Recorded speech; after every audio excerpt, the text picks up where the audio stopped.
Countdown শুরু। রথের দিন অনেক পুজো কমিটি তাদের খুঁটি পুজো শেষ করেছে। তবে শুধু আমাদের দেশেই নয়, বিদেশেও এখন দুর্গাপুজো নিয়ে চরম ব্যস্ততা।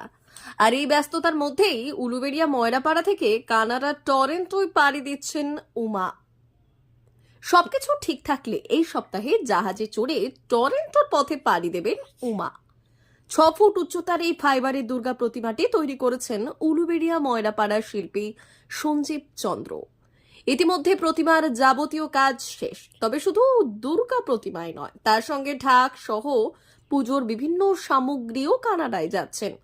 সঞ্জীব চন্দ্র জানান, কানাডার আমন্ত্রণ কালচারাল অ্যাসোসিয়েশনের সদস্য নীলাঞ্জন সাহা ফেসবুকের মাধ্যমে আমার সঙ্গে যোগাযোগ করেন।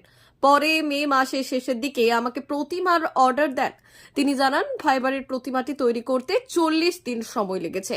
সঞ্জীব জানান, এই সপ্তাহে জাহাজে করে রওনা দেবে প্রতিমা এবং 2 মাসের মধ্যে সেটা কানাডার টরেন্টোয় পৌঁছে যাবে। সঞ্জীব জানান, মূল প্রতিমাটি 5 ফুটের। তিনি জানান, আমন্ত্রণ কালচারাল অ্যাসোসিয়েশন এই প্রথম দুর্গাপুজো করছে। অন্যদিকে নিজের হাতে তৈরি প্রতিমা বিদেশে পাড়ি দেওয়ায় খুশি সঞ্জীব। প্রতিমাটা যাচ্ছে কানাডা টরেন্টোতে আমন্ত্রণ কালচারাল অ্যাসোসিয়েশন, ওনাদের পুজো হবে। ওনারা এই প্রথম বছর দুর্গোৎসব করবেন।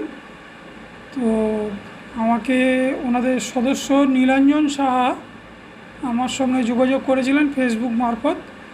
তো তারপরে উনি আমাকে মে মাসের শেষের দিক করে এই প্রতিমাটা তৈরি করার অর্ডার দেন এবং এটা করতে আমার ফাইবারের প্রতিমা 40 দিনের মতো সময় লেগেছে।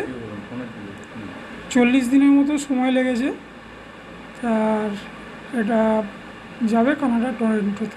ফাইবার এটা প্রথমে তো মাটির প্রতিমা তৈরি করা হয়, তারপর থেকে ডাইস করে, তারপর ফাইবার অপটিক্স থাকে, ফাইবারের যেসব মেটেরিয়াল থাকে, কেমিক্যালস থাকে, রেজিন থাকে, নানা রকম জিনিস, সেগুলো দিয়ে মোল্ড করে ফাইবারের আবার প্রতিমাকে জুড়ে জুড়ে আবার মূল প্রতিমা তৈরি করা।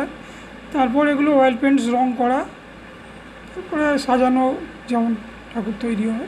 এই সপ্তাহে ঠাকুর মানে জাহাজে উঠে যাবে। ধরে রাখছি 50 থেকে 60 দিনের মধ্যে ওখানে পৌঁছে যাবে।